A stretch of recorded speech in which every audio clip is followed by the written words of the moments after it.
爹親娘親不及中聯辦親啊！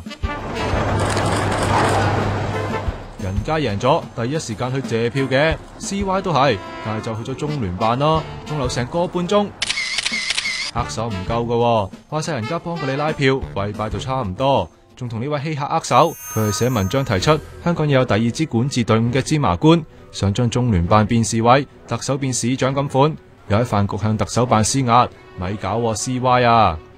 咁你作為行政長官，第一日選咗就即刻走去中聯辦搞咁耐，真係我相信對好多市民嚟講咧，就真正咧係西環咧就控制中環㗎啦。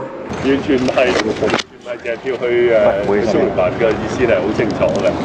當選咗之後咧，就應該開始籌備去北京接受任命。西環治港，港人興過辣雞。聽講呢次係中聯辦主動請 CY 去，喺入邊佢戰戰兢兢咁聽訓話，叫佢修補同工商界嘅關係。仲有消息話西環諗住幫 CY 擺和頭酒，宴請中環精英，點知冇人上面，仲答咗句 completely rubbish， 形容中聯辦嘅解釋。嗱，同佢握手就冇人話你唔啱啦，不過只係見得半粒鐘，少過去中聯辦成個鐘啊！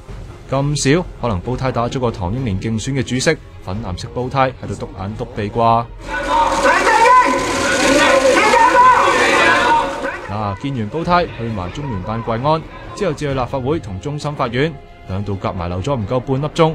你話啦，司法同立法佢重視咩？當選唔夠24個鐘嘅佢，全日擺出君臨天下嘅架子出巡，真面目浮現啦！選嗰陣懶親民，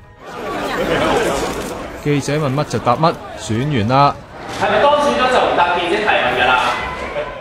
到去街工揾佢請願，佢直頭當人透明。但佢之前成日講，只要有張凳仔就願意坐低傾偈，依家又變咯。呢啲懶親民嘅畫面成為歷史啦，5年之後或者仲有機會見到嘅。